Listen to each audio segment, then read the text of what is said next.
cold in here. Very. You're all cute though. Always cold.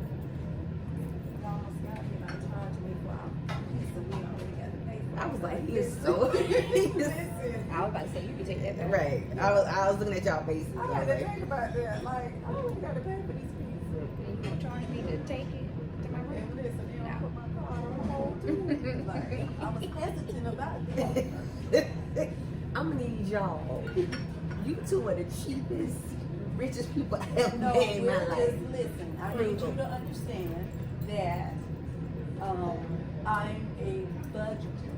And No. It's the mentality. I don't hear. It's one of those things when you come from not a struggling lifestyle, but a lifestyle of I gotta watch every penny. Right. And you come to a comfort zone of look, I'm going here, I'm doing this. Y'all really struggle with okay. Like when I say, you know, hey, let's go to so and so. First thing I'll be like, how much that cost? Whatever it is, if I ask you, I know you can afford it. And if you don't ask, then you mean they don't can't afford it. Now, if I tell you, look, I'm about to go on this, this 4-week cruise, and I don't invite y'all, then y'all already got that girl. I said, I know I'm cheap for something Mother's Day, and I just don't got you. Just go and get me the ticket, and I'll cash out. Listen, I couldn't even come back. I just paid. But listen, I wanted to say, she asked me about this. I said, woo! Actually, yeah. It was so funny. When I was getting the tickets, when I saw it on there, I was like, okay, this count for the tickets. Oh, $400 per person. I said, I'm still gonna say, I know y'all got it, y'all can do it. I sent Trinnett a message. She said, I already got my flight. And I said, okay, I'm about to, I said, you want to get this ticket or you want me to get it? I said, you cash at me. And so I sent her a screenshot. I was like, I waiting on her to say, you know what, I'll get y'all that. Well, when she told me that, I was just like, Listen, I had thought she already did it. I got to talk myself into this here, but I want to say, ooh wee. It's the experience. Yeah. When I I- remember you said that we were somewhere. Anyway, it was an upscale restaurant, and you said, look at it for the experience and not for the money. Right. And that made me change my mindset. Yeah. Sometimes people really won't try things or do things because of the cost. Right. And I'm like, I can't put a budget on an experience. Right. It may That's be a true. bad experience. It may be a great experience. But if I've never tried it, you don't know. But I may spend $100, on a piece of pizza. It's just whatever pizza. Right. And I can say I have experienced that. Right. And I ain't ever doing it again, but just the experience. I don't know. And I've always had that mindset since being young. Like, I'm just going to live my life. listen, I'm I'm a rub every piece of a color copper off of a penny. You gotta get over it. Cause then because she teach her children, she teach her girls that. Cause like they'll be like, well, how much that cost? Like, I don't want no child to ask me how much that cost. They can't put nothing on it. Right. So they got nothing to do with it. Like when I say, Ava and Bryson, we doing something or whatever, I want them to just enjoy the experience. But there's so many kids that hear their parents talking about, we can't do this, we can't do that. I would tell Sierra, like, don't tell her what you can't do. Just say, no, we'll do it at a later time, or we'll do it. Don't tell the child, I ain't got no money, I ain't got no, It's almost that mentality becomes acceptable for them. They think it's, I ain't got, I won't have, and they always hearing those words, and they accept that way of living. Yeah.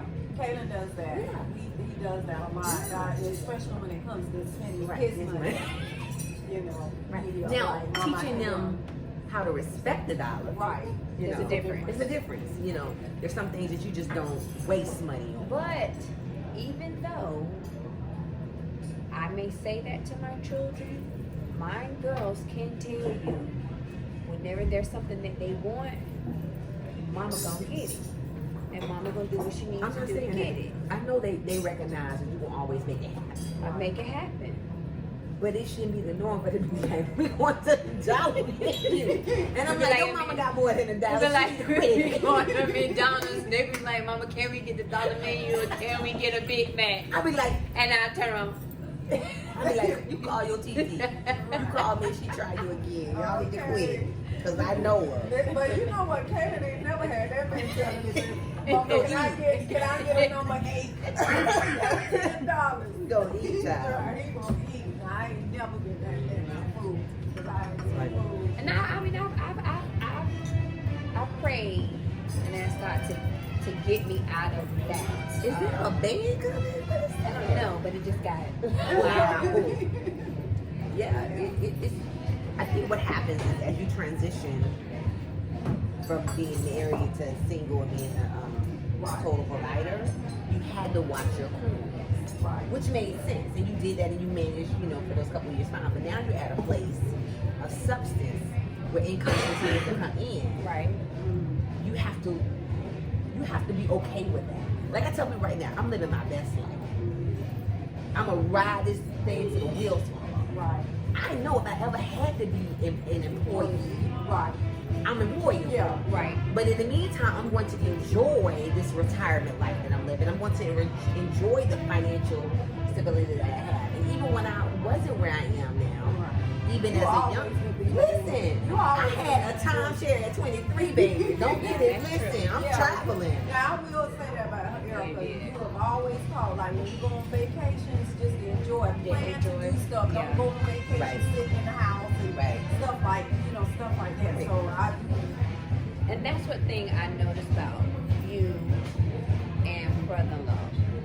You all still date each other. Even being here, I just love to see how you all still court. Right. After so many years. y'all been married how many years? 2011. We in 20. We got married in 2011. Oh my God. It'll be 8 years. It will be 9 years this year. Oh my word. Y'all having so much fun. Jenny, you done But forgot. I've been with him since 2006. Now that I remember. Yeah, we've been best friends. We were best friends for years, we went and party. It would be 1 o'clock in the morning. I would be in the bed. And he'd be like, hey, I'm at such and such bar. Or I'm at this sports bar. I'm shooting pool. Come up here. I would get out my bed, crazy, And go. and ATL and drive clear across town to hang out. Like that's what we do. So that's one of the commitments that we've always had is to still date. That's just important in a relationship. I think so, and you have to be so intentional coming from being divorced. Now, one thing I will say is that my ex-husband did date me. Right. But there's just so much else that came along with with that. But I just think it's important for you to be intentional about each other. But to see couples and marriages that long and still date each other Right. You got to do better than that. So, how is someone coming from a marriage where you didn't necessarily always feel loved and affection, where now you have someone that shows that to you, and you're trying to learn how to adapt to that because for so long. Like, Lord, thank you. I have a ride. Are we there yet? I mean, just like enjoy. Like my father was a provider. He handled bills. He was about business or whatever, but he wasn't an affectionate man. Not to my mother, not to his children. So he was about business all the time. And then when he became a preacher, it was the business and the word of God and business. Like there was a missing piece, a missing element. And that's why, honestly, I gotta be honest. Like I never wanted to marry a pastor or a preacher or somebody because that time value, you can't get that back. That's true. And so I love the fact that Brian takes the time and he courts me, he spends time with his son. Like my dad didn't spend time. He was there, present in the house. But he wasn't somebody that, would just come and sit in the room and just kind of chat with you. If he did, I'd be like, oh. If we were even if we chatted in the family dining area, you could go in there and sit down, but you're going to hear about the word. It wasn't like we got like how to really be in relationships and stuff like that. So that part was missing, but you can be present in a home and still not be present. Exactly. You have men the men of old that have been providers. We used to that.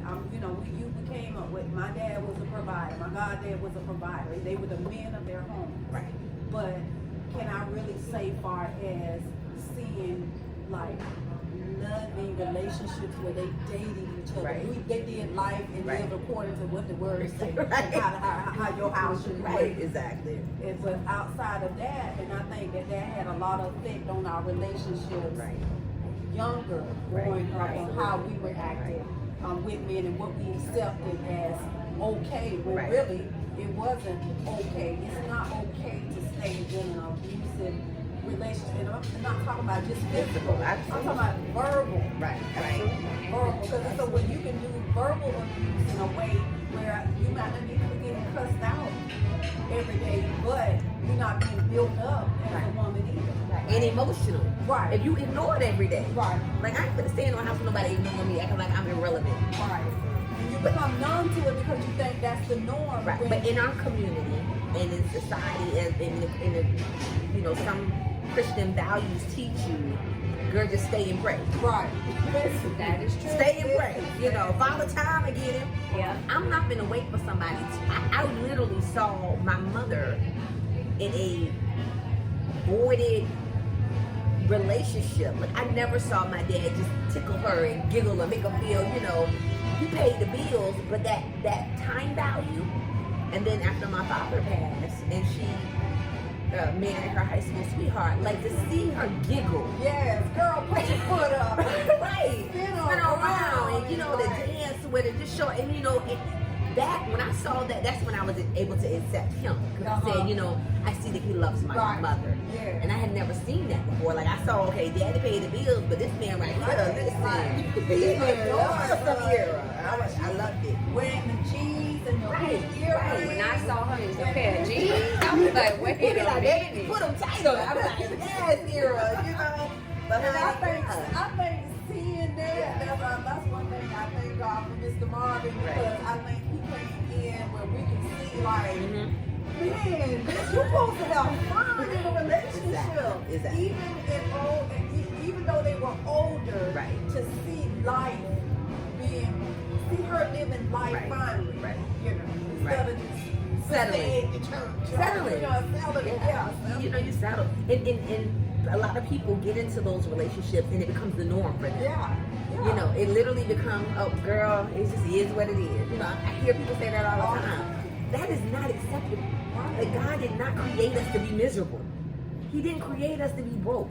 He didn't create us to be, you know, broken down. Like, he did not create us for that. You don't have to wait to get to heaven to be happy. Listen, you gotta live in heaven now. Yes. Right. You know, and so when you find somebody that I can truly say, even though I grew up in a heart where men were, you know, providers, taking nothing from them, but kind of hard. Right. It just made me want something different in my relationship. And so now, with who I'm dating now, that we're intentional about. It's your best friend. Yeah, like literally, this is the first time ever that I've had a male best friend that I love. Right. And that's why I think even with your whole situation about it, y'all being an ocean apart, like, when I see the chemistry that y'all have, like, it's worth it. You know, it's worth everything that you're going through now. It's worth the distance. Like, that's what's it. Because, I mean, like, to finally see that and then listen to, like, when he FaceTime or he called you, like I was there when you were happy. to cry? Wait a minute. Yeah. It's because you see your I want you to know how you deserve it. You make me cry. Listen, I like, do. I want you to feel deserving of love. And so sometimes when I see you kind of like struggling with that happiness, I don't want you to miss that. I do struggle because I see it. You know, I see that. Because, you know, when you don't know what love feels like, when it's there, you still don't know what love feels like. It feels like awkward. not for real. Yeah, it's like, See, now you're crying. because I didn't think you was gonna But it is hard to adapt to because he has not wavered. It's the same person. But enjoy that. Yeah. Stop waiting for the other shoe to drop. Yeah. Stop waiting for him to become the jackrabbit. You Yeah, know. just live in the moment. Right, live in the Like, moment. Right. you know, but it ain't got to be rushed or anything. Just enjoy. I'm learning to enjoy every moment. 'Cause tomorrow may be something different, but like right now, what I'm getting, I'm going to just ask him. I mean, what do you have to lose? I mean, what do we have to lose by just living each day in the moment of what you've never experienced before on a consistent basis? Not somebody, my goddaddy used to say all the time to Trinnett, he don't love you unconditionally. He loves you on conditions. Right. You find somebody that loves you unconditionally, that's a whole nother type of love. And you can identify to it when it happens, like, and it's scary, and it's like, this guy, this is not real. But you have to find it in yourself that, let me just enjoy it because time will reveal all things. Right. But if somebody's showing you something consistent and balanced, it'll start to become the norm if you allow it to flow. Love is God and God is love. And so if you say that God is in your relationship, then there must be love.